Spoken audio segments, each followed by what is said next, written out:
Bonjour, bienvenue sur Français avec Naïma.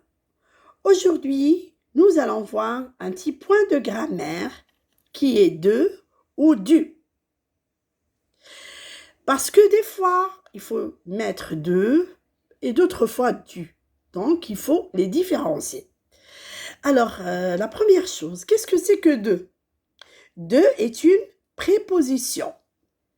Du, ce n'est que la contraction de l'article défini le devant la préposition de.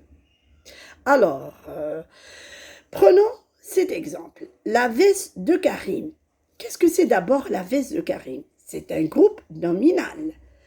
Alors, dans un groupe nominal, il y a toujours un nom principal et qui est enrichi par des adjectifs, bien un complément du nom ou bien proposition. Là, il s'agit d'un complément du nom. De Karim est un complément du nom. Et je sais que le complément du nom commence toujours par une préposition. La proposition ici, c'est de. Alors, cette proposition de va servir de créer une relation logique entre Karim et veste. La relation qu'on a ici, c'est une relation d'appartenance. La veste de qui? La veste de Karim. Alors, voyons le deuxième exemple. La robe de Sarah.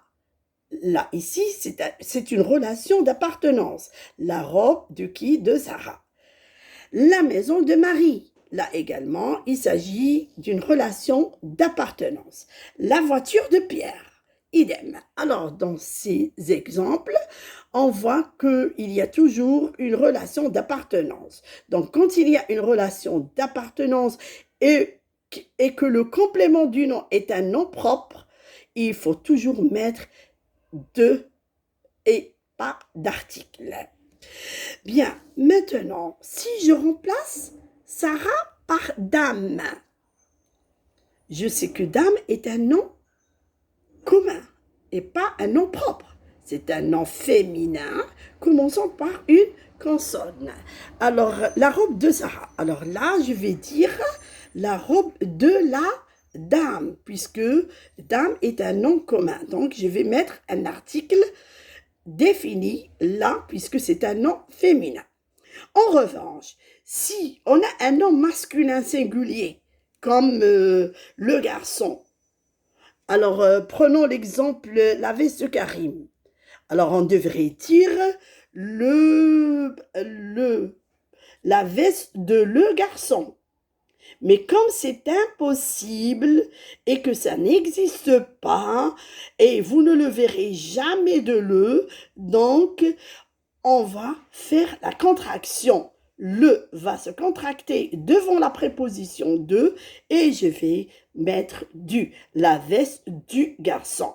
Alors, qu'est-ce que c'est que du? Ce n'est que la contraction de l'article défini le devant la préposition de. Maintenant, prenons un autre exemple. Je reviens de Fès. Tu reviens d'où? Je reviens de Fès. Alors là, c'est une relation de provenance. C'est pas une relation d'appartenance. Alors, je reviens de Marrakech. Je reviens de Oujda. Je reviens de Rabat. Alors, quand il y a des villes, il faut toujours mettre la préposition de, puisque ce sont des noms propres. Les noms des villes sont aussi des noms propres. Maintenant, on va voir un autre exemple, mais là, je vais mettre le mot école. Alors, école est un nom commun, oui, féminin, et commençons par une voyelle. Et je vais dire, alors, puisque c'est un nom commun, je vais mettre un article défini. Normalement, c'est là. Mais puisque ça commence par une voyelle, je vais mettre l'apostrophe. Je reviens de l'école. Alors, je mets toujours un article et l'idée quand c'est un nom féminin ou que ce soit un nom féminin ou bien un nom masculin commençant par une voyelle. Je reviens par exemple de l'hôpital. Bien, en revanche, si on a un nom commun masculin singulier, commençons par une consonne comme le marché. Alors, dans ce cas, on va dire « je reviens du marché ». Voyons maintenant ces deux exemples. J'ai acheté une table de salon. La table du salon est cassée. Alors, qu'est-ce qu'on voit dans ces deux exemples? On voit qu'on a le même nom, salon.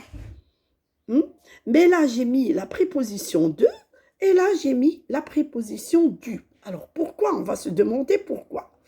Alors, tout simplement parce que dans le premier cas, c'est une généralité. C'est une généralité. On a affaire à une généralité. Alors, quand c'est une généralité, on met la préposition de. Ici, j'ai acheté une table de salon. Là, je parle. À la vue, on va dire que c'est une table qui est destinée pour être dans le salon. Et là, dans le deuxième cas, il s'agit d'une table en particulier. La table du salon est cassée. Prenons un autre exemple. Le professeur de français. Alors, on dit le professeur de français. Ou bien le professeur de maths. Alors là, il est question d'un professeur d'une matière, qui est le français, ou bien qui est le maths, ou bien le professeur de géographie. On ne va pas dire le professeur de la géographie, le professeur d'arabe, d'histoire, d'algèbre. Là, j'ai mis juste des apostrophes, puisque c'est un nom qui commence par une voyelle ou bien un H muet. Donc, quand il s'agit d'un cas général, on met toujours la préposition de, juste la préposition de, et quand il s'agit d'un cas particulier, on met la préposition du. Alors, attention. Du peut être également un article partitif. Alors, qu'est-ce que ça veut dire un article partitif? C'est un article qui se place devant un nom, quelque chose de nourriture, c'est-à-dire quelque chose que je ne peux pas compter. Par exemple, je dis, je mange une banane, je mange 2 bananes, mais pour le lait, je ne peux pas dire je bois un lait. Non, je bois du lait, je bois du café, je mange du pain, je mange du riz. Alors, j'espère avoir été bien claire. À bientôt pour une nouvelle vidéo. Au revoir et à la prochaine.